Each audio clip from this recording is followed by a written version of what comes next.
Est-ce que vous pourriez donner un cours à l'EM Lyon, vous? Que oui, mais je suis intervenue dans plusieurs grandes écoles. Moi, j'aimais beaucoup ça parce que je trouve que le fait d'être face à des jeunes, en général, les questions sont souvent assez débridées.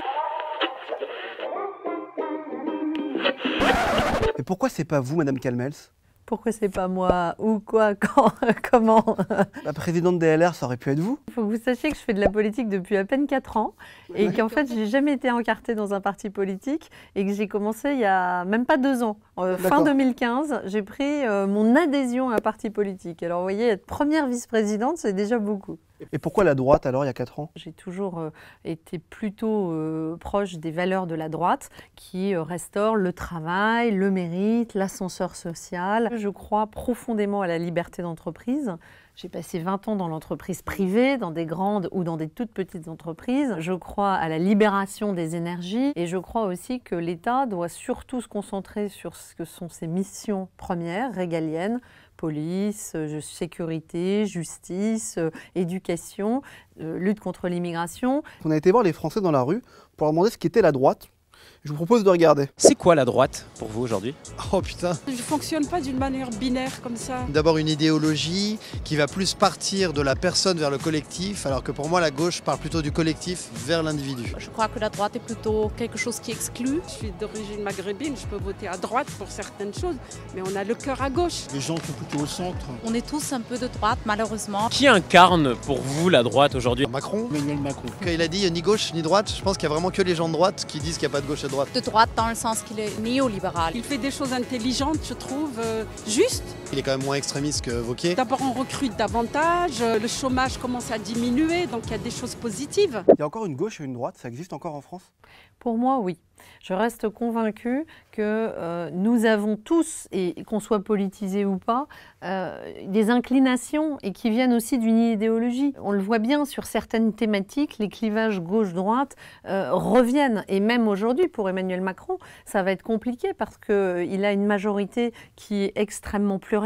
Et vous voyez bien que projet de loi par projet de loi, aux grandes avancées politiques, refont surgir les clivages gauche-droite. Il est de droite, Emmanuel Macron? Non. Vous pouvez me le dire. Non, S'il je est de droite. considère qu'il est, pour moi, la version moderne du socialisme démocrate que nous n'avions pas eu pendant des années en France, mais qu'incarne très bien, par exemple, ou qu'a incarné très bien un Matteo Renzi en Italie. J'espère pour lui que ça ne se terminera pas de la même façon, mais ce qui est certain, c'est que Matteo Renzi a porté une vision de flexibilité du travail, comme d'une certaine façon François Hollande avait essayé avec la loi El Khomri, et comme Emmanuel Macron a fini la loi El Khomri avec ses ordonnances travail. Comment on fait pour être proche en même temps de Laurent Wauquiez et d'Alain Juppé? Il y a un monde entre les deux quand même, non? La politique, pour moi, c'est d'abord et avant tout une affaire d'idées. Je garde exactement ce que je suis, c'est-à-dire que la femme que je suis depuis 20 ans, qui a forgé ses convictions par une expérience différente, et notamment dans l'entreprise privée, c'est la même qui s'est engagée avec Alain Juppé ou qui travaille aujourd'hui à la reconstruction de la droite. Pourquoi? Parce que sinon, la droite explose. Et c'est pour ça que j'ai dit oui à Laurent Wauquiez. On n'est pas exactement sur les mêmes sensibilités, mais je crois que si chacun ne fait que sa petite chapelle dans son coin ou ne pense qu'à son propre destin personnel, on ne construit rien. Moi, je crois au collectif. Je crois qu'une famille politique, c'est la pluralité de tempéraments, donc de personnages, mais également de sensibilité politique. Et c'est vrai que je suis plus attachée aux idées. Les idées, si le Front National demain, vous parlez des idées, le Front National, il y a quand même des points de convergence avec les LR. C'est pas un gros mot de le dire. Ce que je voudrais vraiment qu'on arrive à comprendre, c'est que c'est pas parce que Marine Le Pen va dire « il fait beau » que nous, on va dire qu'il ne fait pas beau. Il faut sortir du fait de s'interdire même de pouvoir dire quelque chose sous prétexte éventuellement que le Front National aurait dit la même chose. En revanche, je n'ai absolument rien de commun sur le front des idées, justement, avec le Front National quand on va en profondeur. Ça vous fait quoi de vous dire que depuis 4, 5 ans, 6 ans, ce qui était impossible avant, impossible. On ne comparait jamais l'UMP ou les LR avec le Front National. Aujourd'hui, on le fait. Ça me choque. Et ça me choque pourquoi? Parce que je pense qu'on n'est malheureusement pas dans la profondeur des choses, mais on est dans une analyse raccourcie et caricaturale. L'ADN de notre famille politique, depuis toujours, elle est pro-européenne. C'est ça notre ADN. Et aujourd'hui, on explique partout. L'eurosceptique Laurent Wauquiez, comme si Laurent Wauquiez porterait une ligne eurosceptique. Ouais. C'est pas ce que j'entends dans les discours de Laurent Wauquiez. Nous disons qu'il y a un problème d'immigration en France. Et je l'assume complètement de dire ça. Je pense qu'au contraire, on a été peut-être un peu trop laxiste et qu'on a laissé se propager trop de communautarisme en France. Mais quand je dis ça, c'est pas parce que j'ai la haine des étrangers. Moi, je vis dans un monde ouvert, je viens d'un monde mondialisé et je pense que c'est une chance, au contraire, d'être fort en Europe et d'avoir l'Europe avec nous. Marine Le Pen, elle veut plutôt sortir de l'Europe et sortir de l'euro. J'aime bien citer cette phrase de Romain Gary qui nous sépare. C'est le patriotisme, c'est l'amour des siens. Le nationalisme, c'est la haine des autres. Eh bien, moi, je suis dans le patriotisme. Marine Le Pen, je pense qu'elle est dans le nationalisme. Vous êtes fière d'être pro-européenne? Oui. Vous serez candidate aux élections européennes? On verra. J'ai pas. Mais vous y réfléchissez, c'est quelque chose qui peut être... En tout cas, plusieurs personnes m'ont sollicité pensant que ce serait assez naturel que je puisse m'engager dans le combat européen. Si on pense que je peux être utile dans ce combat, pourquoi pas. Je revendique rien. Moi, j'ai surtout envie de faire avancer, faire bouger les lignes et de continuer à me battre pour mes convictions. On va passer au que oui, que non, Madame Calmels. Vous répondez que oui ou que non avec le que à chaque fois devant à ce que je vais vous demander. Est-ce que Alain Juppé a regardé la Starac, vous pensez?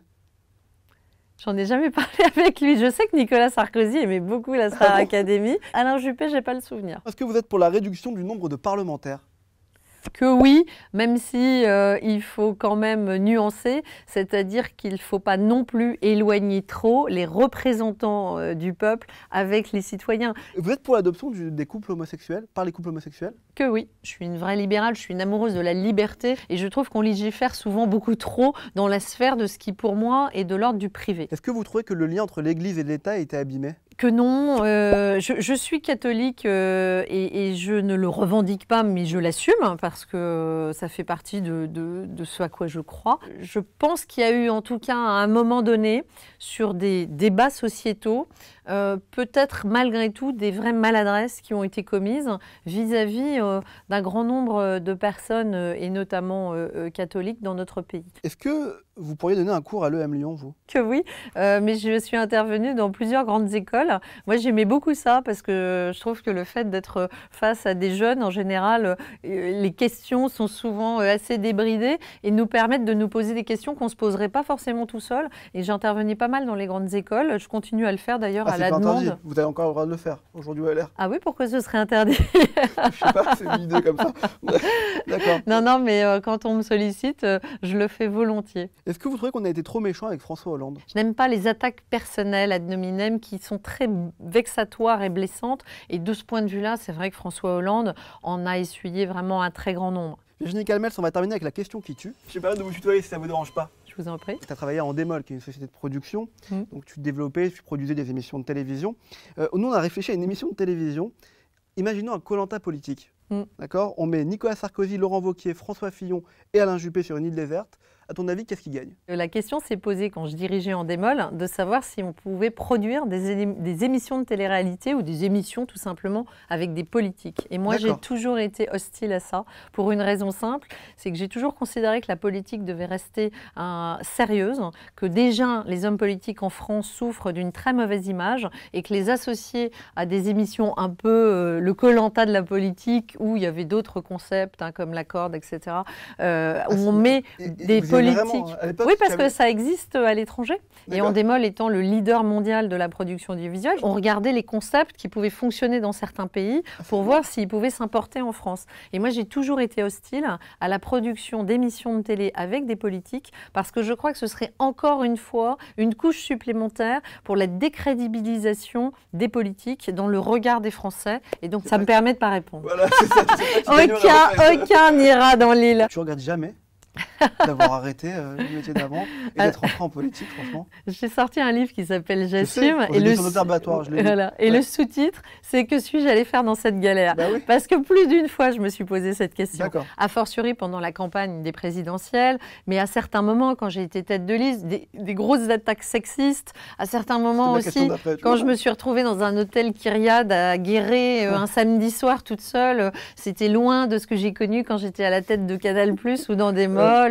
Et je me disais, mais pourquoi je fais tout ça? Et parfois, Je me suis interrogée. Et en même temps, quand j'étais à la tête d'Endemol, mes actionnaires, ils s'appelaient Goldman Sachs ou Apollo. J'étais très contente de créer du résultat pour mes salariés, pour mes actionnaires, mais enrichir Goldman Sachs ou Apollo, c'est peut-être moins sexy que de se mettre au service de l'intérêt général. Est-ce que c'est dur d'être une femme en politique ? Les attaques, comme je le disais, qui sont très personnelles et ad nominem pour une femme, elles recouvrent tout, y compris le physique, la façon dont on est maquillé, dont on est coiffé, dont on est habillé. Avec qui on passe sa vie. Oui, effectivement. On sent au fond que la politique, votre image ne vous appartient plus. Une remarque assez sexiste, en l'occurrence Henri Guénaud qui avait dit non mais on ne va pas investir Loana par exemple, eh bien ça fait le tour de tous les médias. Et là on se dit oula, moi j'étais pas préparée à ça. Après les combats trop féministes souvent nuisent à la cause des femmes. Autant je trouve que les violences faites aux femmes c'est une vraie cause et je l'entends.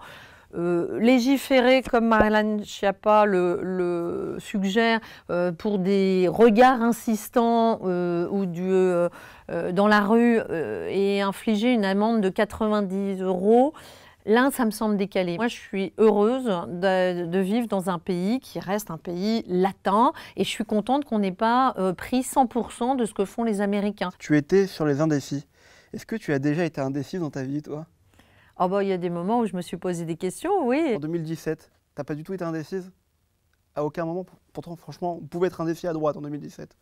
J'ai eu aucune indécision quand François Fillon a perdu. Dans l'heure qui suivait, moi j'ai appelé à voter Emmanuel Macron. Je considère que le Front National parfois pose les bons diagnostics pour notre pays, mais n'apporte jamais les bonnes solutions. Donc premier tour, François Fillon, c'est ça ? Oui, j'ai voté François Fillon parce que je l'ai fait, là encore, en adéquation avec ce qui est pour moi le plus important. Les idées, le projet. Merci beaucoup d'être venue nous voir, Virginia Canals. Merci Alexandre. Pour terminer, on fait toujours faire une photo de notre invité. D'accord. Vous croyez que vous serez maire de Bordeaux un jour, franchement ? Pour le moment, je crois que c'est Alain Juppé qui va continuer sa mission. Merci beaucoup en tout cas. Merci.